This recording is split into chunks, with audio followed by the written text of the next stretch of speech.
You wanted the best. You've got the best podcast. The hottest podcast in the world.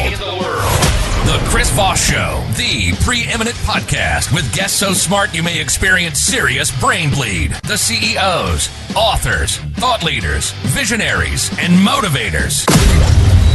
Get ready. Strap yourself in. Keep your hands, arms, and legs inside the vehicle at all times, because you're about to go on a monster education roller coaster with your brain. Now, here's your host, Chris Voss. Hi, folks. Chris Voss here from the ChrisVossShow.com, the ChrisVossShow.com. Welcome to the big show, my family and friends. We certainly appreciate you guys being here and being part of the big show that we always put on. As always, we have the most amazing guests on the show. And, you want your friends, neighbors, and relatives to be smarter, brighter, be educated, because we've seen some of your relatives, right? You know what I'm talking about, Thanksgiving dinner. I'm sure you guys have wonderful relatives, and no family ever has that one person that says weird. So if you don't, all the better. Send to the Chris Voss Show. Go to youtube.com/Chris Voss. Goodreads.com/Chris Voss. The big LinkedIn group, the LinkedIn newsletter, and all that great stuff that we do over there. Today we have another amazing author on the show. We have the most brilliant minds that come before us, and none of them are me. That's why we have guests on the show. See how that works? I'm smart. Well, let's not push it. She is the author of the newest book that just recently came out, January 2nd, 2023. It Won't Hurt None, a story of courage, healing, and a return to wholeness. Rebecca E. Chandler is on the show with us today. She's the author of a multi-amount of books. We'll find out what multi-amount of books means actually in numbers here in a second. And I just made up multi-amount. Is that like a thing? I don't know. I take poetic license in everything I do, which hides my stupidity, people. So there you go. So we're going to be talking to her in a second, but these are the stories that I love, stories of triumph, stories of overcoming adversity.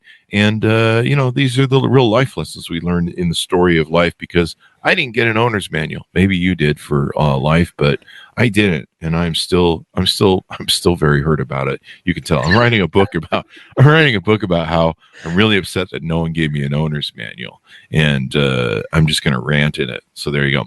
Rebecca E. Chandler is an author, survivor, and advocate. Her memoir, It Won't Hurt None, a story of courage, healing, and return to wholeness. It details her journey from the depths of trauma to a place of hope and healing. It offers a roadmap for others who are struggling with similar issues. She lived with DID, dissociative identity disorder, and complex PTSD for most of her life, and was often misdiagnosed by medical professionals. However, through therapy and self-reflection, which I think everyone needs at this point, Rebecca was able to heal and reclaim her voice and power. Of course, my psychiatrist just recommends a full lobotomy of frontal. Welcome to the show, Rebecca. How are you? I'm great. How are you? I am good. It's a wonderful morning, and I'm engaging in a wonderful discussion with you. So give us your .coms so people can find you on the interwebages. The most important .com is RebeccaEChandler.com. Don't forget the E in the middle. And from there, you can find me across all the social platforms and on Amazon, Barnes & Noble, all that good stuff. There you go. And I think you have 2 books, don't you? I do. I have my memoir, and then I also co-authored a journal to start your own healing journey. It's called Hurt No More. Damn, I'm giving that to everybody I know, because I know a lot of people are hurt. That, or they just be hit over the head with a book. That would work too. Yeah. I think it's important just to start. I think is the point, right? Just start hitting people over the head with a book, or to just when you're done hitting people over the head, just start healing. There you go. And so we don't get banned on YouTube. We don't advocate violence. No. That is a metaphor, or I don't know. Yes. We're just a strong metaphor. Just verbally hit them over the head with the book. So there you go. Just send them a link to her book on Amazon. So what motivated you on to write this book, and tell us more about your origin story? So I went through a bit of a medical disaster in 2017. I was living in Kenya, sought some help in Dubai, and that surgical procedure went terribly wrong for lots of reasons. And as a result of that surgery, I slipped into metabolic syndrome, which means my entire metabolic system just decided to check out. Wow. And one of the things that came about as part of that collapse was that my mental health really took a dive, and I slid into a pretty dark, dangerous depression, and which was not uncommon for me. I'd been depressed plenty of times before, but in that moment, all of my early childhood sexual trauma came back at me, meaning a lot of stuff that I had repressed or had thought I had dealt with just started flooding into my mind. And I just, at one point, I was really losing my mind. And I just thought, you know what, I should sit down and write something. And I wrote about 40,000 words in a couple of days. Wow. And that was the start of it. Nice. Had you dealt with your childhood trauma before this point? Had you addressed it or gone to psychiatry? So yeah, I put myself into therapy when I was 19. That was the first time that I went into therapy. Then again, I tried different modalities, but back in the day, I'm 53, so it's quite a while ago. Talk therapy was the most available form of therapy. And then a few years later, I went back into talk therapy and did some more talking, which is, I think, interesting to talk about at some point, was the fact that talk therapy, it's very event-based and you talk about things. You don't necessarily heal them. Yeah. And then as I got older, and I tried family celestial work. I tried EMDR. What's EMDR? EMDR is rapid eye movement. Oh, okay. Based therapy. Since I would, I'll call it sensation based therapy. When your eye movement, through your eye movement and some coaching and stuff like that, you can actually kind of retrain how your brain processes things. There you go. I just wanted to clarify that for the audience, because EMDR sounds like something you'd take at a rave. Yeah. Maybe it should be something you take at a rave. It's very similar to tapping. If you do any kind of tapping work, EMDR is associated with tapping. Is that where you tap your forehead like this? Yeah, and you tap your shoulders, you do all kinds of things. And it just reprograms your mind to send signals differently. I'm not a doctor, so I can't really get into the specifics of how it works, but it's as a layer to healing, I thought it was really profound. Mm-hmm. Well, and people that are on Molly at a rave concert probably do the same thing. So there you go. I think they tap before they start sucking on their pacifiers, but probably, I couldn't tell you. We decided to really beat on ravers today. There you go. That's the callback joke of the show. Ended, right? So. Yeah, we just wow. I don't know. People are like, Chris really has issues with people at Coachella. No, I don't. Just I don't know. It just worked in as a joke. People, we just riff off of what comes out. So you go through that, and wait, let me ask you this, because I'm curious about this. When you were in therapy, did you really address the issues, or sometimes, and I'm not accusing you of this, but sometimes people will go into therapy and they really just kind of run the game on the psychiatrist, where they don't really get into the issues, and they don't really do self accountability sort of thing, or there's different issues. There's games you can play with with therapists, because I've done it. Oh yeah, I think the first 6 months of therapy, you're probably lying a good 30% of the time. And wow, I know I was. That's probably a book right there.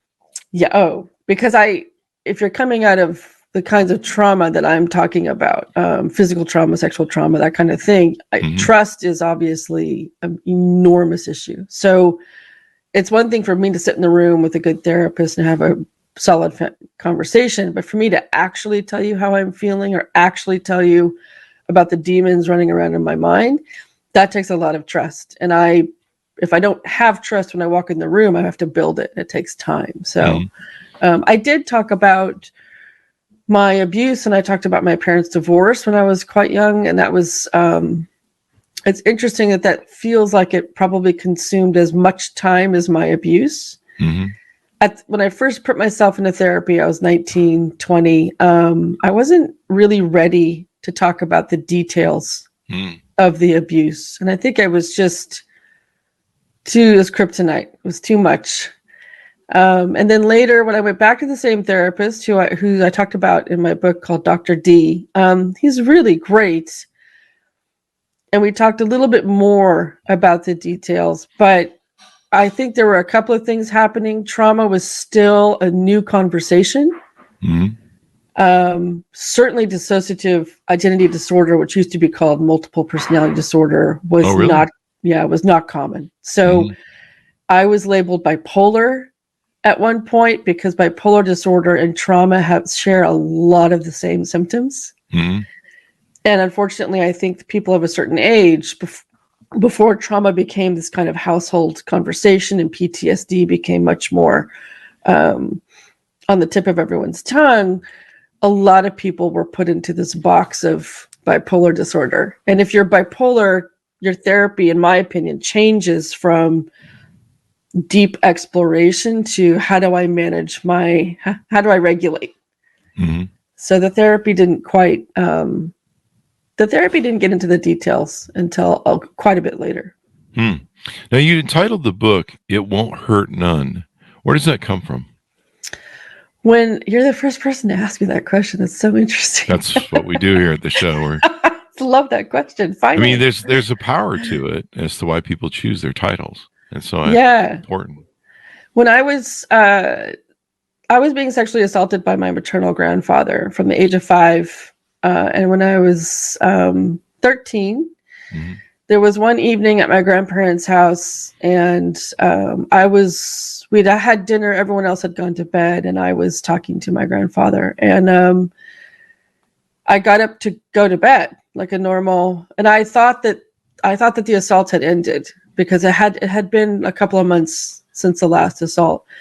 And he reached at me and he grabbed me very aggressively, very violently. And as I was trying to get away from him, he said, let's go out to the trailer. It won't hurt none. Wow. And I fought back. And that night I fought back hard enough that the violence ended that night. Great for you. Yeah. I mean, to finally make that stand. I know what that feels like at age 16 I wasn't being sexually assaulted by my father, but there was a time where the beatings had to stop and there was that fight back moment. And I know what that is. And so that title, "It Won't Hurt None," has a lot of power for you because that's the time you took back your power and your freedom. Yeah. And it's the last phrase he ever uttered to me. And that meant that even that was an avenue to sexual violence. That was the end of it. The last sentence he ever said to me that even remotely came close to, there's going to be violence. So yeah. Yeah. And I'm sorry that happened to you. This is a tragic thing to happen to anybody. I mean, the one thing that's interesting about the show that I've learned over the years is childhood trauma, especially sexual childhood trauma, can impact a lifetime like nothing else. Like I've often said that childhood sexual assault should be held to a higher punishment than murder, and it should invoke the death penalty because, the damage it does over a lifetime and lives with is huge. And we've had a lot of authors that have come on the show and talked about childhood trauma and overcoming it, whether it was sexual or just maybe abuse of some type, or you're not set up as a child to deal with the realities of life. You don't understand sexuality. You don't understand, a lot of things. You're just not built to process it. That's why we don't allow people to make certain decisions until they're 18. And so this is tragic. But I like the power behind what you wrote there because it's freeing. Did one of the struggles you had over the years just admitting that you were a victim and coming to grips with that? Were you able to grasp that early on at 19? I mean, at least you had the foresight to go into therapy at 19. Yeah, I mean, I knew. I never forgot the abuse. I didn't repress it. I didn't bury it. Instead, my mind created 4 personalities to deal with it. That was my mind's response. And they were called 5, 6, 7, and 13, and they're named for their ages. 5 was my fear. That was the first time I was assaulted.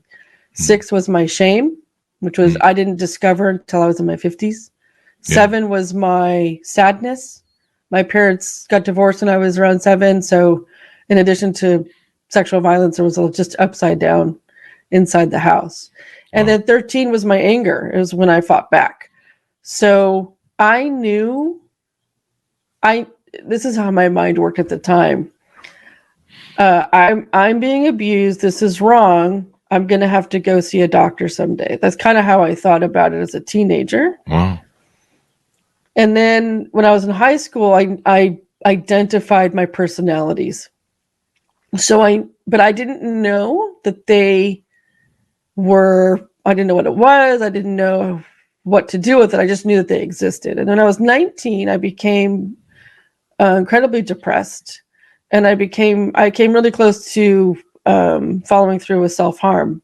Mm-hmm. And I thought, this can't be it. This can't be all that my life is supposed to be. So I put myself into therapy. And that's when that healing journey started. But it's so complicated. You talk about, kids aren't really prepared to deal with things. It's like, it's more than that for me. It's the fact that from age 5 to 7, let's say, is when you build your fundamental understanding of trust. The foundation for trust is built.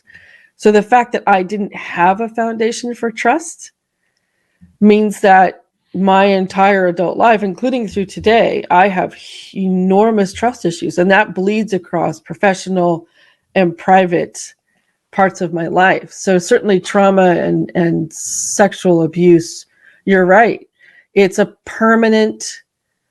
legacy that you have to live with. And I just posted that on TikTok, because I just am coming to terms with the fact that I will carry this forever. Mm-hmm. you know? And that's why I believe that it should be the death penalty, because it's almost worse than just killing a person. I think, in my mind, from everything I've read and seen over the course of my life, I've known, and I think it's harder on women because it's such an emotional scar. Like, men can process a lot of their logic and reason, and it does make us emotional and hits emotionally. But I think it's harder on women. It's harder for them to reconcile it. And I think it's a scar they always carry. I think men carry it too. But one of the interesting things was I watched Leaving Nevermore with Oprah. And if you remember that story, and there was a after the show aired, there was a. You mean Leaving Neverland or Neverland? Neverland, yeah. Neverland, which should have been Nevermore.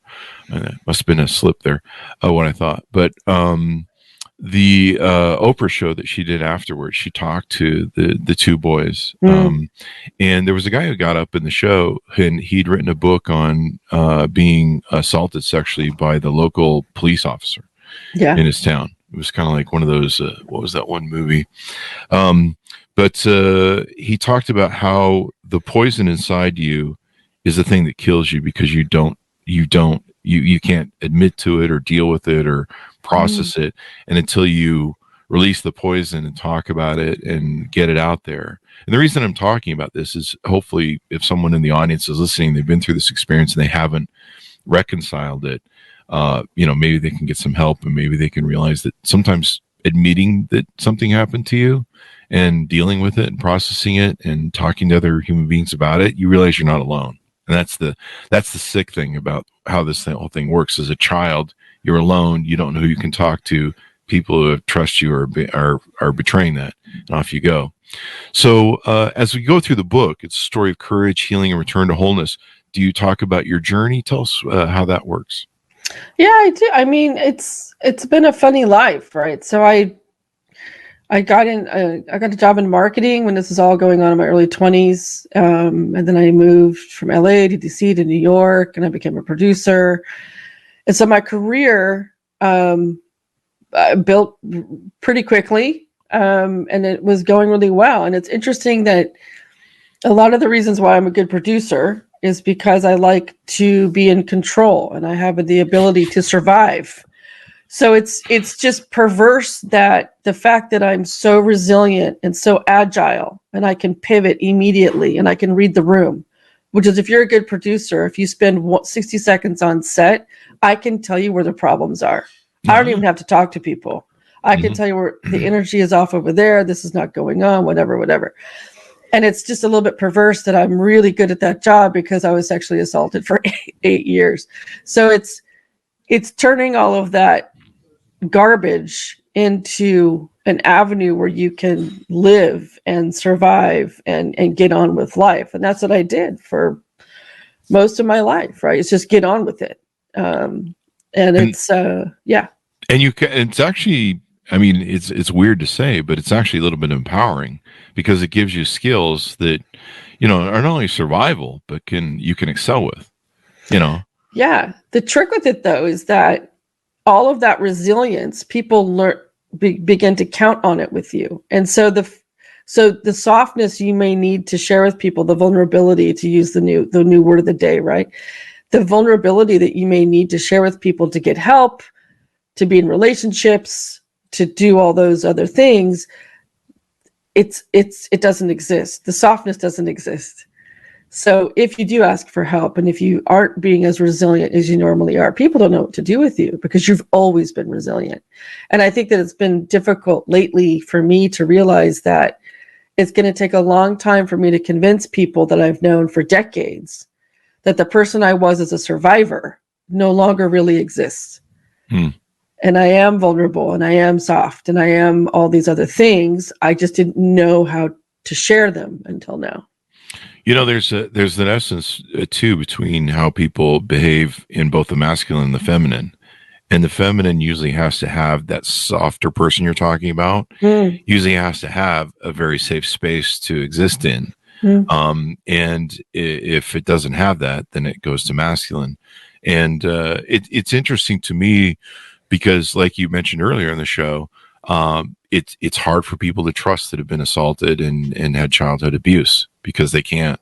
The people that were supposed to, they were supposed to trust the most, that were supposed to be in charge of giving them the best protection, failed. And if those people can't do their job right, then, it's a little hard to trust anybody else in this world, especially with the way humans behave. Yeah. Yeah. It becomes very difficult. And so you kind of I went through life living my life through trauma's lens is how I describe it. And so that's interesting.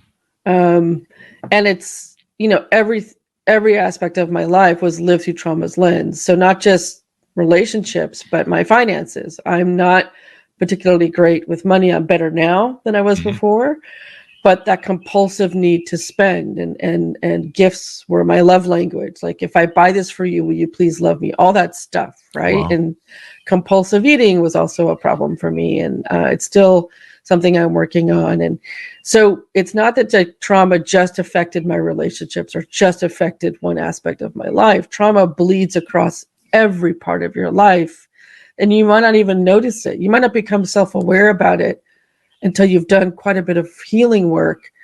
And then it's like, oh, I think about myself in this way because of shame. I think about this in my finances because of not feeling worthy of love. So it's so multi-layered and complex, and it can feel like a lot sometimes. It can feel like, I just like a break from all of this.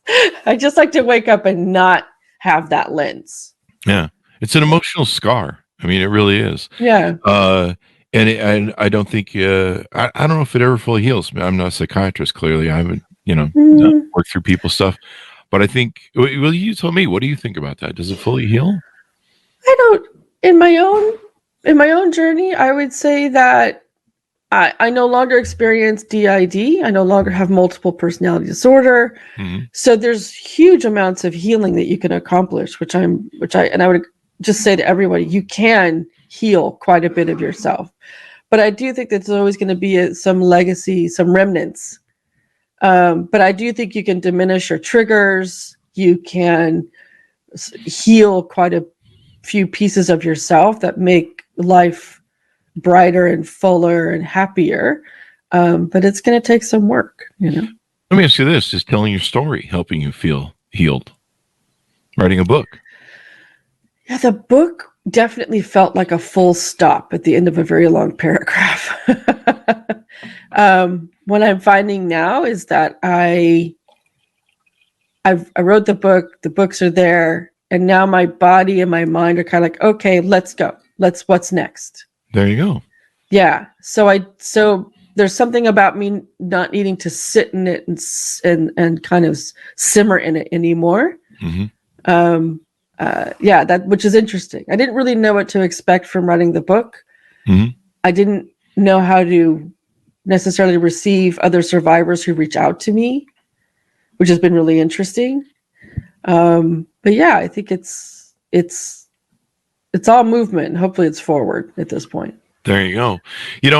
There's an old thing I learned a long time ago about, I had ADHD. Maybe I still have it, but I had it really bad. Hey, squirrel.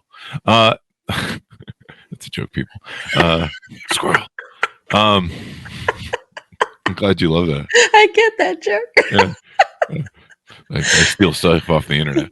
That's where I write all my material. It's all fake, people. I just steal memes.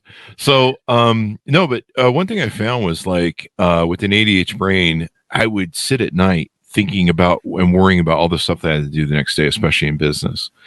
And someone said, you need to write it down, because what your brain's doing is trying to remind you to deal with it. And you're thinking about it constantly because it doesn't want you to forget. And so I found that writing stuff down the night before ended up closing out a lot of that brain activity that's like, hey, make sure you wake up at 8 a.m. or, make sure you make that call or whatever. And so by writing it down, it's like my brain would go, okay, idiot boy's got it written down. So he probably won't forget, or he'll forget that, he wrote it down on the note. But, it's kind of like that same sort of thing where maybe people deal with trauma where they're constantly remembering it. And once you could put it down on paper and set it and say, okay, that's there, it's done. Maybe that can give you some closure. What do you think? Yeah, I think that anytime that you can express your trauma outside of your mind, you're probably going to benefit from that.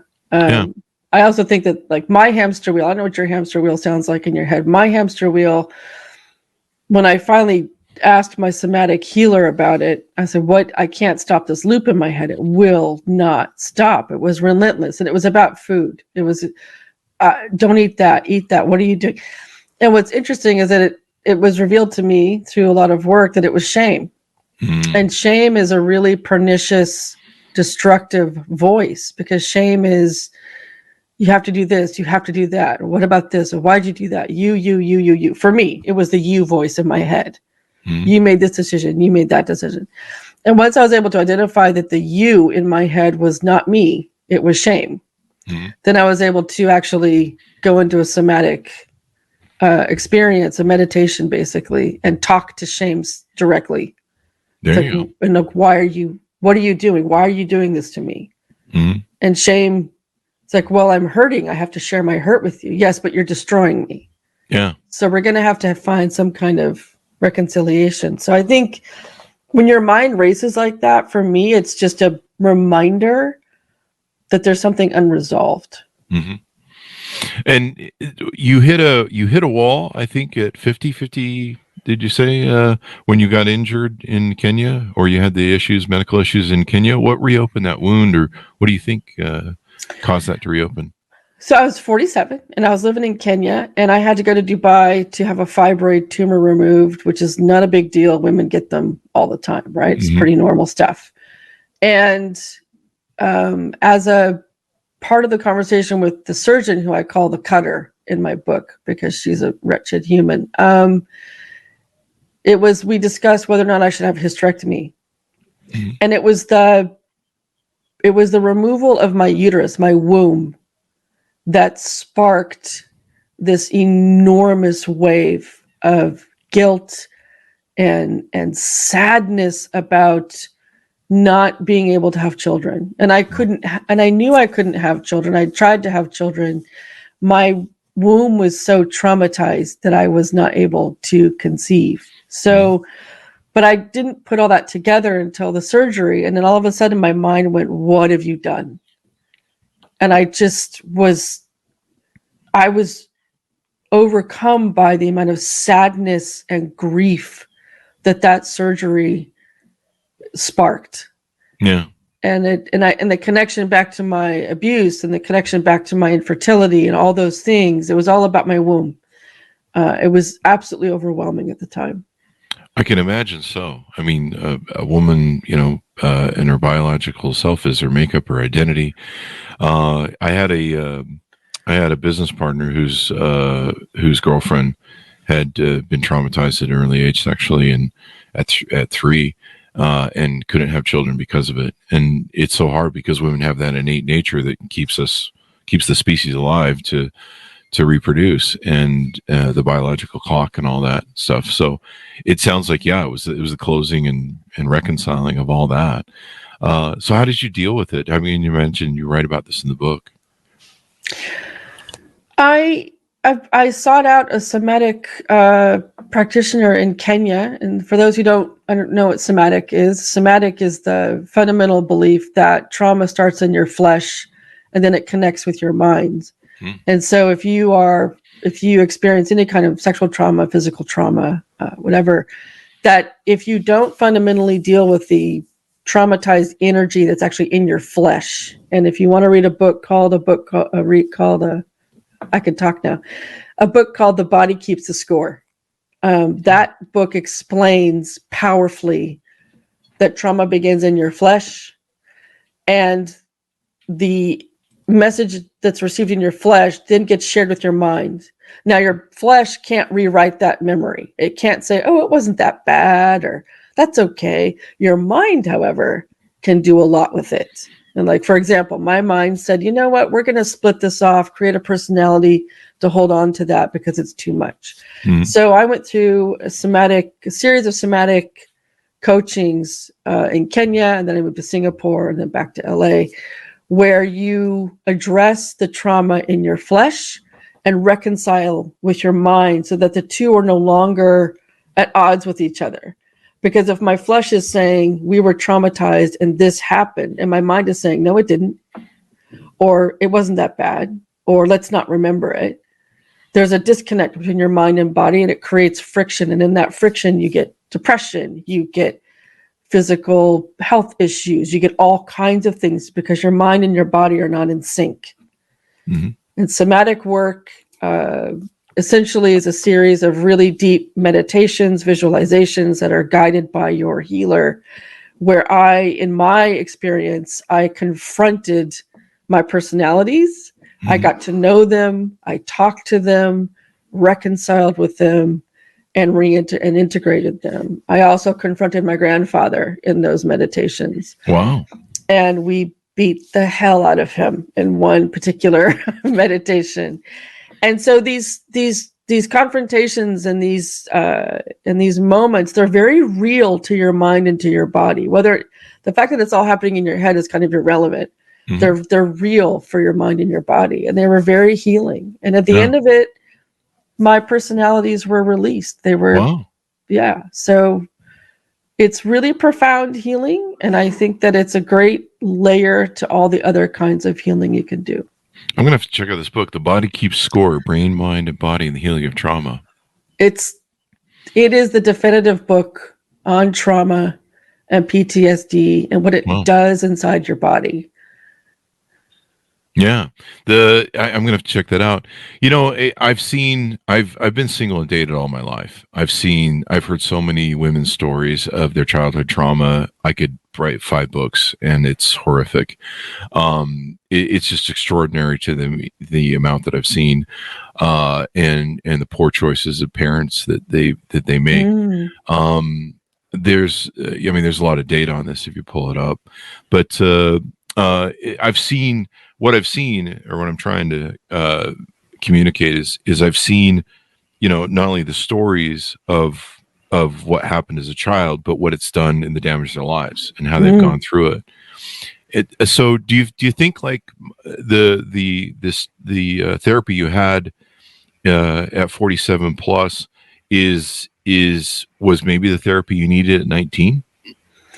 Oh yeah, I wish when in 1990, which is what we're talking about, I wish that the understanding of trauma had been where it's at today.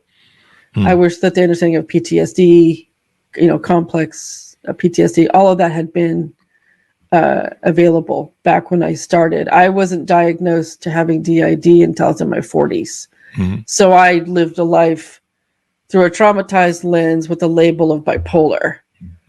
And at one point was heavily medicated for it. So, it's difficult not to get caught up in the woulda, coulda, shoulda kind of thing in your head, right? Because I have You're just beating yourself up. You can't change the past. Yeah. Yeah, and I think the most complicated part of healing for me are those family relationships. I am still struggling with finding my feet and having a relationship with my parents. I still struggle with that because I think that my parents, ultimately I was 5 years old and wasn't protected. And there's nowhere to go from there, right? I can't. What do you say about that? Yeah. Your choice is taken away from you. Yeah. A lot of people get a choice. You don't get a choice. And I think that's why people have trust issues. Let me ask you this. Has there been any family therapy or has there been any interest or any of that maybe gone on? No, my family, unfortunately, I think like a lot of families are largely disinterested. At the time when I was 20 and I revealed my abuse to everyone, it was a topic of discussion for about a minute and a half. Wow. And certainly for the rest of my life, it hasn't really been a welcome topic of discussion. So, and that's not uncommon. It's very isolating and sad and disappointing. So one of the things I've had to figure out is how to deal with that. There you go. And so the book's been out for a little while. What's been the response that you found? Have you had I think you might have mentioned there might be, people that have suffered abuse have reached out to you? People have reached out to me through social media, and they've kind of championed the idea that I was brave enough to tell my story, which I I still find it kind of unusual that the word brave is attached to it. But I find that a lot of survivors reach out and they really just want someone to share with that understands. Mm-hmm. And that's what I find most of all, is that people just want to. This one woman on TikTok the other day said, I made a post about something and she's like, I don't feel like I'm alone anymore because I've watched this video. And I tried to reassure her, you're never alone. Unfortunately, the statistics are there. You're not alone. Mm-hmm. You're never really alone. And that may be, I don't know, I can't speak for you, but that may be one of the most empowering things that you will do with your life story in the book and your journey is sharing it to people that aren't alone, because people that feel they're alone, they tend to do very bad things to themselves. Sometimes it's drinking, sometimes it's drugs. A lot of people in rehab had childhood trauma, and that was a surprise. I think it was like 90%. Yeah, it's a crazy number. Yeah, people that are usually largely overweight were sexually abused as a child because what they're doing is they're trying to make it so they're not attractive to abusers anymore, and so they eat and don't take care of themselves, and they're doing that it's self-destructive, but they're doing it as a way to protect themselves. But one thing that was interesting to me, I went through a journey years ago with when my dog died, and I didn't always share a lot of personal stuff on Facebook or my other things, but it was really traumatizing because it was immediate. Like within 30 minutes, she went into a seizure and it was gone, and it hit me like a brick. I remember drinking most of a bottle of vodka, pouring out my emotions about it onto a Facebook post, and then spending a half an hour trying to decide if I was going to post it. Because I just thought it was, this is too poor as me. This is too all about me. And I'm just being selfish and whatever. I'm just being emotional and whatever. But it was almost a suicide note because I drank a lot of vodka and I really didn't want to wake up the next morning. And so I hit send, and then I passed out. And the next morning I woke up to calls, and I woke up to people talking to me about stuff. And what was interesting to me in processing it was it impacted in a way that really wasn't about me. There were so many people that it helped that went through, oh my God, I didn't process my father's death. I didn't process my dog's death. I mean, it became this cathartic thing for a lot of people.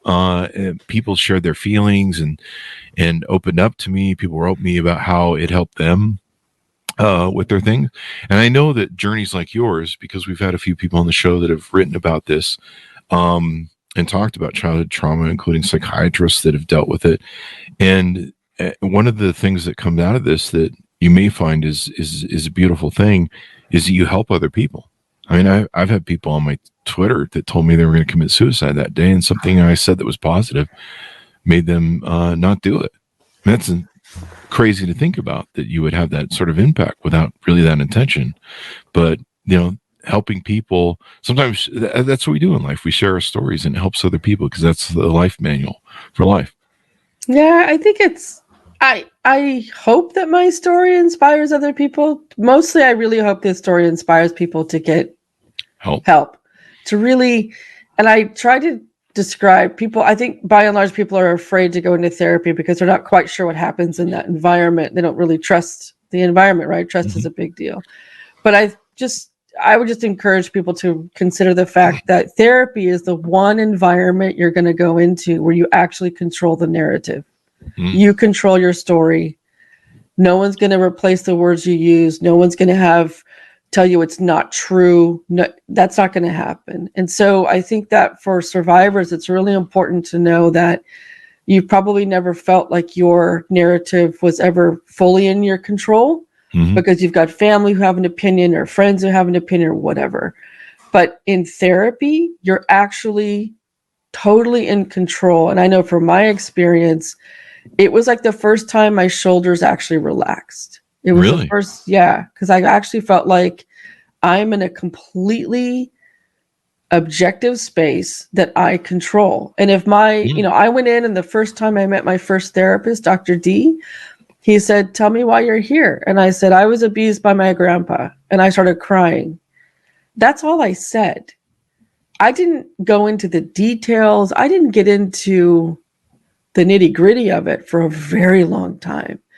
And I think that people sometimes think that, well, the therapist is going to make me talk about this, or the therapist is going to make me do that. No, you're totally in control of that environment. And there's lots of times I'm in therapy now, and once in a while, my therapist will say, well, ask a question or something. And I'll say, you know what? I'm not going to talk about that today because I'm in control. And it's pretty liberating when you realize, wait a minute, this is my story and I get to tell it exactly the way I want to. Yes.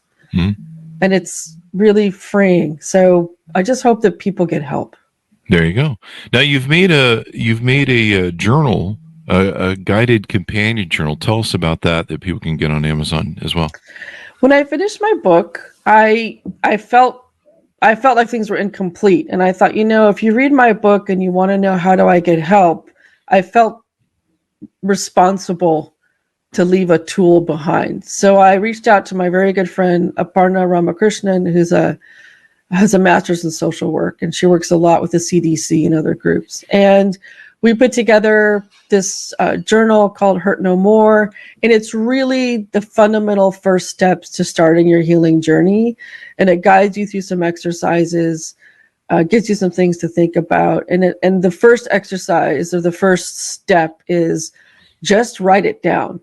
You don't have to say it. You don't have to tell anybody else. Whatever your trauma is, it could be medical trauma, a traffic accident, abuse, violence, verbal abuse, whatever it is, just write it down. And sometimes in just writing it down, a lot of people haven't been able to do that. And it's just that first step of admitting and acknowledging that you have some trauma to deal with. It can be an enormous first step, and a really positive first step. And that's why we developed the book. That's why we wrote it. That's awesome. I mean, it's great that people can have a guided journal. So when it says guided journal, what sort of, do you give suggestions or tips or self-help exercises? All of the above. Yeah. So the every chapter will start with, let's start here. Let's start, write your story down, and it'll encourage you to write about it. And then it'll go into a kind of introspective from me about what it took to first acknowledge my abuse and write it down. And then we'll offer you an exercise to help move to the next step. There's a lot of references in there to meditation. I think that meditation is really key to really centering your mind and feeling good. So there's references to meditation. There's references to talking to your bed partner. There's some really helpful resources in the back. How do you talk to your kids? How do you talk to your bed partner? How do you find a good therapist? And it's really just hopefully a tool for people to get started. Mm-hmm. There you go. I love the idea. It helps adults reflect, reframe, and gain control of their lives and voices. Reframing is really important. I've heard people discuss about that. How does it work for you? In my own experience, and again, this wasn't something I was aware of for quite some time, there's an enormous layer of shame that gets spread quite thickly across my story. And shame is kind of that horrible voice in your head that tells me, for me, it's like, well, you're fat and you're this and you're lazy and you didn't do this and you spent too much money and all the things that shame can say to me. And everyone's shame voice is different. And I think what's really important is that if you're able to create enough space for yourself where you can step away from that voice and look at it a bit more objectively and say, you know what, that's just rubbish. That's just nonsense. Mm-hmm. I'm not this and I'm not that. Then you're reframing the way that you think about yourself. Mm-hmm. And the further away you can get from your shame-driven voice and your trauma-centered voice into a more objective and self-loving voice, then that's an enormous part of your healing. Because I think shame by far leaves the deepest scars. And even I thought I never blamed myself for my sexual assault. I was very clear it had nothing to do with me. I still carried a lot of shame about it. Mm-hmm. And to be able to reframe and get away from the shame of abuse is an enormous journey. I think that people hopefully can engage and just know that it's going to take a lot of time. Shame is the worst. Shame is the most lasting and the most complicated, I think. Let me ask you this. I was having problems with my ADHD and my obsessive compulsive things, and I was out of tune to a point that my dogs would come to me, and I was just like, I don't know, I was in this haze of life. And someone had suggested to me Eckhart Tolle's book, Being Present. You ever check that out? I have not checked that out. It talks about basically how, being present, ascribing that you can't change the past. It is what it is. And you can't change the future either, really. I mean, you can change the future, actually, but you can't spend your time, well, I'll be happy when the future happens, sort of thing. You've got your moment is now. The future is technically now, and how you deal with now determines that future. So you can't just sit there and wish into, I'm not going to do anything today. I'm going to sit around eating Doritos and I'm going to be a millionaire next week. So, like that. You've got to actually do something now. You've got to momentum is required. Yeah, exactly. And in the present, you have to let go. You have to, because my mind was playing all that, the crap that ADHD does. And you're spending all this time. I remember when I first went in for depression and was put on Zoloft, which is I think a form of Prozac. My therapist says, you think about the same things every day at the same time every day. And I go, no, I don't. Fuck you. You're crazy. You're stupid. And he's like, why don't you go home and journal it? He goes, I know you do. And I go, you're full of shit.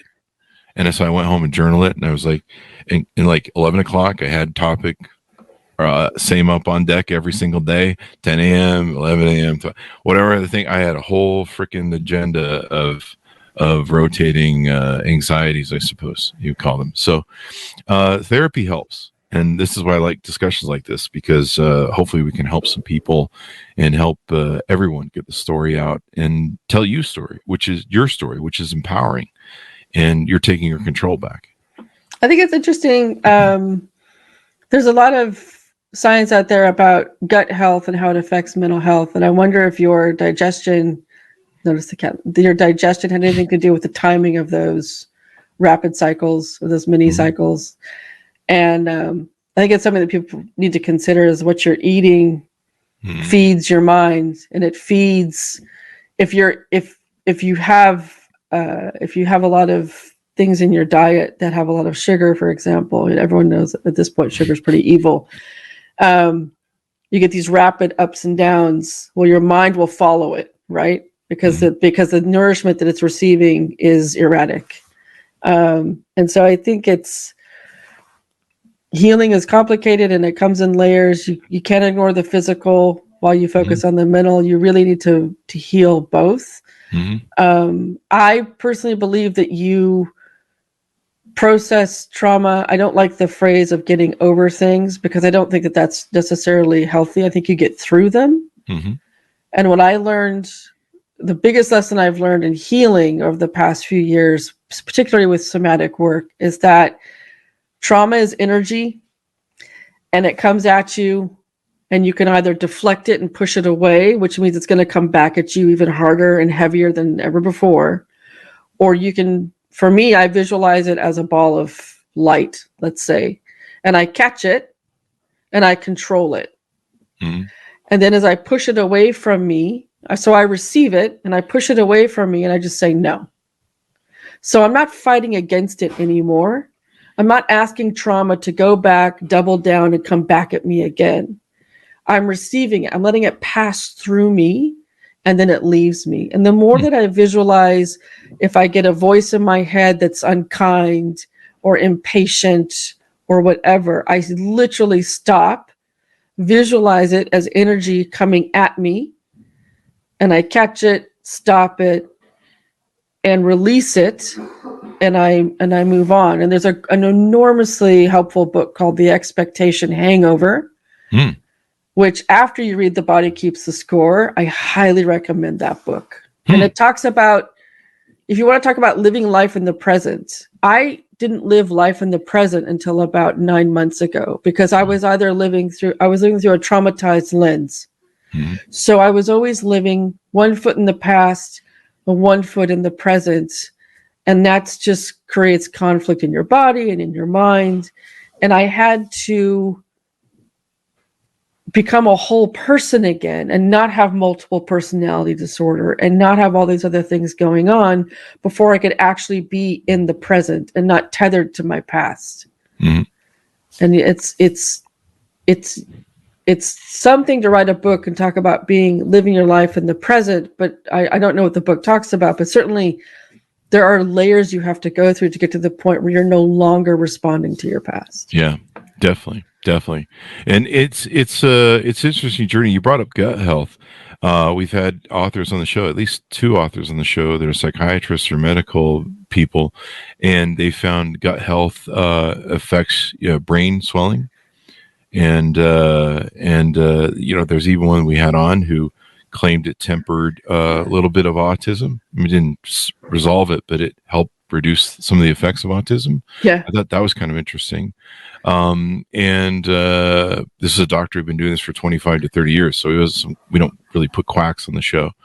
So he had some interesting data on it and it was an interesting conversation, but yeah, the gut health, there's something in your gut that can directly affect, swelling in the brain, which probably doesn't help other things. And yeah, I mean, much of my life I ate very badly. I'm still wearing some of it today.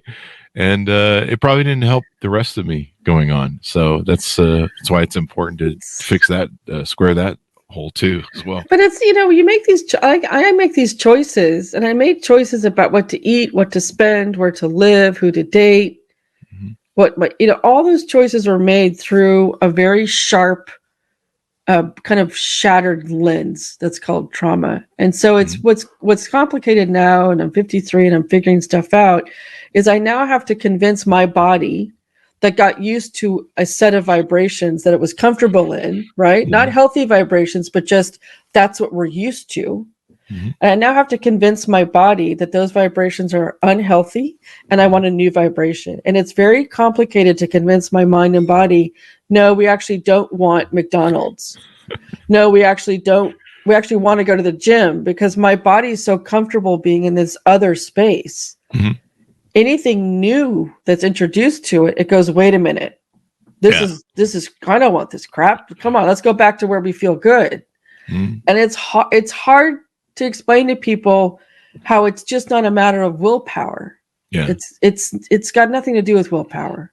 Your body's actually designed to keep you on a temperate balance with what it's used to. It's actually, Yes. yeah, it's actually designed that way for a reason. Yes. It's not always healthy, but that's not the way the robot was built. So, you've got to hack the robot. But yeah, what I found is, since I turned 50, I gave up drinking. I didn't give it up. I never had a problem, but I definitely abused it. I never needed it or jonesed it, but I was abusing it.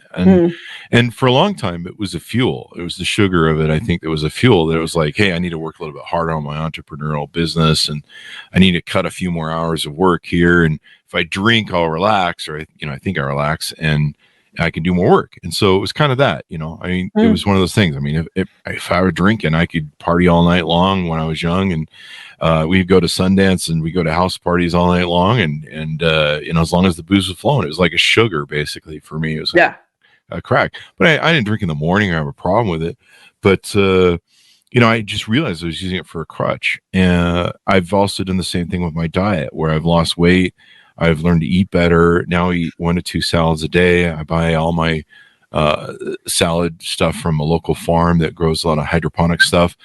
And I've kind of reached this thing that I think it's been a journey since about 45 that I've been on. I didn't realize I was on.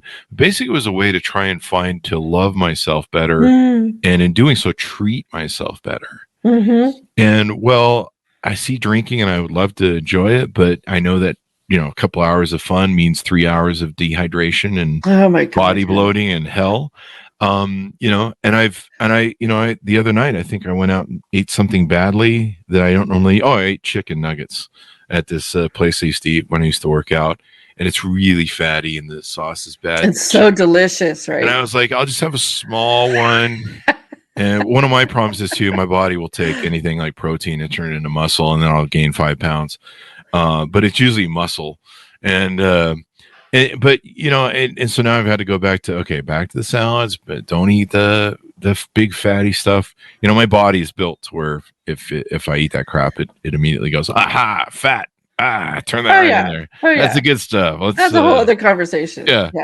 And so, but technically the whole journey I've been on lately is loving myself. Yeah. And so I wake up now and I don't have a hangover. I'm not sitting there going, oh God, what did I eat last night? I recently journaled on Facebook about how I went to see a movie. I went to see The Big Lebowski, which did a 25-year anniversary. And I ate like a whole thing of popcorn, that nasty industrial butter, whatever. So good. I think that's, part of it's some sort of toxic waste. Maybe some the best toxic waste ever. Yeah. Technically, but the next morning, man, my gut was like, fuck you. Fuck you. And you're going to feel this all day long. So fuck you. And I wrote about it on Facebook. But no, I think one of the most important things that we can go on this journey is just learning to love ourselves, and say, hey, you know what? No one else in this damn ass world loves us like, maybe my dogs love me, I think. That or I'm just keep riding with the retreats and they love me. But it's a relationship. But this self-love sort of thing is what I've been into. And so I love waking up without a hangover. I love not being dehydrated. I love feeling good throughout the day. You were never going to get me away from my coffee. Someone on LinkedIn found what we just said very funny. So there you go. There's that. Yeah. You can't write something? Wait, that's the new emoji. But thank you. But no, words bad, smiley good.